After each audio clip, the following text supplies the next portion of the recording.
Yo, welcome back. I hope everybody's doing well out there. Today, I want to pick up kind of where we left off yesterday, and the clips I'm about to show you are from today. So this is sort of like confirmation that we're right on top of the action, just like we have been suspecting we're in the position that we think we're in, and this thing's about to play out. I hope you enjoy these clips, and I hope to see you at around $20 in the next video. One big theme you had for ETFs in 2025, acceleration of the AI infrastructure phase that we're in. I know that sounds fancy, folks, but we're now entering an additional phase where AI is going to be much more integrated into consumer and enterprise applications, and eventually new business models are going to emerge. Tell us all about that. So if you think about what AI is doing, it's taking data and making it more valuable because we can interact with it, we can learn from it, we create new things based off of that data. As data gets more valuable, companies that own that data or people that own that data are going to spend more money to protect it.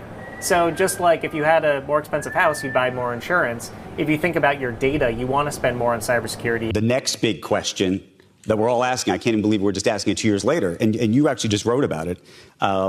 You said that it is possible that we will have superintelligence in a few thousand days. You know, I expect that in 2025, we will have systems that people look at, even people who are skeptical of current progress, and say, wow, I did not expect that. That does change what? Like what? Agents are the thing everyone is talking about, I think for good reason. You know, this idea that you can give an AI system a pretty complicated task, like a kind of task you'd give to a very smart human that takes a while to go off and do and use a bunch of tools and create something of value. That's the kind of thing I'd expect next year. And that's like a huge deal.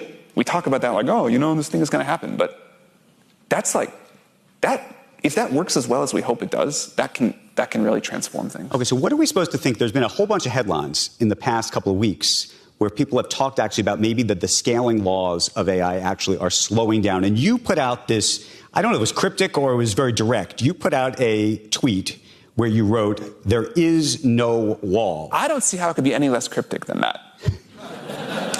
Like, that was an attempt not to be cryptic at all and say, hey, this is going to keep going. In fact, hopefully this will put it to rest, at least for a while. I've always been struck by how much people love to speculate on, is there a wall? Is scaling going to keep going? And like, rather than just like look at the curve of progress and say, maybe I shouldn't bet against an exponential like that. In any case, we have a bunch of new great stuff. So we're doing this kind of fun thing for the holidays. We're doing 12 days of OpenAI starting tomorrow, where we're going to launch. We'll either launch something or do a demo every day for the next like 12 weekdays.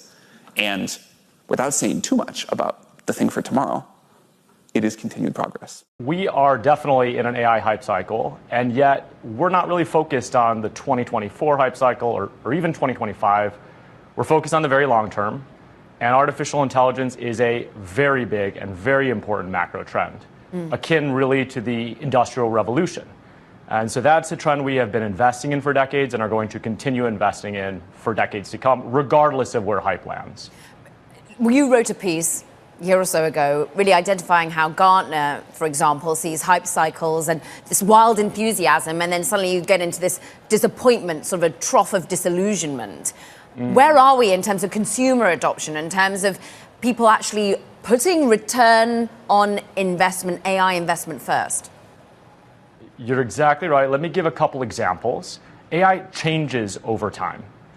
When I was an AI researcher a long time ago, we were barely scratching the surface of natural language processing and natural language understanding and the beginnings of computer vision. 2022, 2023 were really about large language models and answering questions and really the advent of modern AI. 2024 has been the year of agents.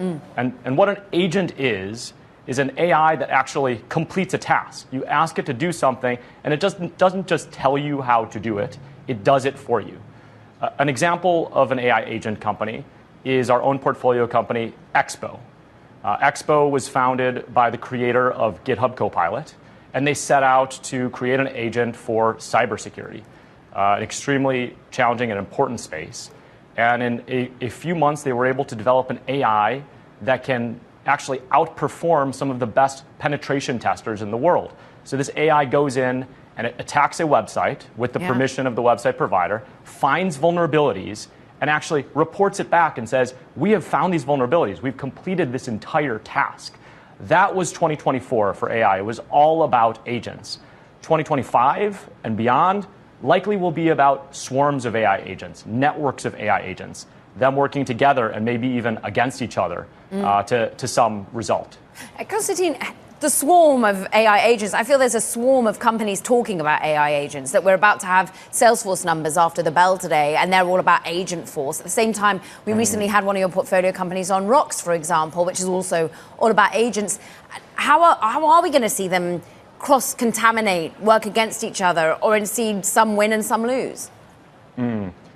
Absolutely. The reason why people are so excited about agents is because the promise of AI completing tasks, not every task, but many tasks, is so impactful. We really want AI to be able to do the work. You just mentioned Rocks, and Rocks is a great example of a company that is an AI agent, but an AI agent that actually includes the human in the loop. Rocks is not trying to cut the person out. They're actually trying to say, okay, you are a really good seller. You have really good human relationships with your buyers. Instead of trying to disintermediate that, we're going to empower you with an agent. This agent's going to do all the work and research for you. It's going to get you prepared for that next meeting. And an example of them actually putting that theory into practice is they originally developed a technology that would auto-draft emails. And they actually had the ability to auto-send those emails. But they took that out, and they found that when they actually kept the human seller in the loop, performance was 3 times as high. So there are companies where the agent's going to do the entire task, likely in the cybersecurity space, like with Expo. There are companies where their AI agent's going to do work for the person in order to augment them, like in the case of Rocks. Konstantin, you're a big thinker, and you put out sort of trends and forecasts. Trend for us how many agent offerings we really need. How many public and private companies, how many horses such as Rocks can you back? Well, it's just the beginning and early days for artificial intelligence. And look, the constraint is really our creativity. The amount of opportunity for artificial intelligence is huge, and I'll give an example. 2 areas that are critical to all of us are healthcare and education. They have been areas where cost has gone up and up and up for decades. And a lot of reason for that cost increase is because of the cost of services. Right. Now that AI can actually complete some tasks, I really think that AI can come in and in the coming decades, not just the coming year, but in the coming decades, be a hero for those industries, drive down costs, and actually help us have a better educated, healthier population. So really, the sky is the limit for artificial intelligence and for AI agents and for networks of AI.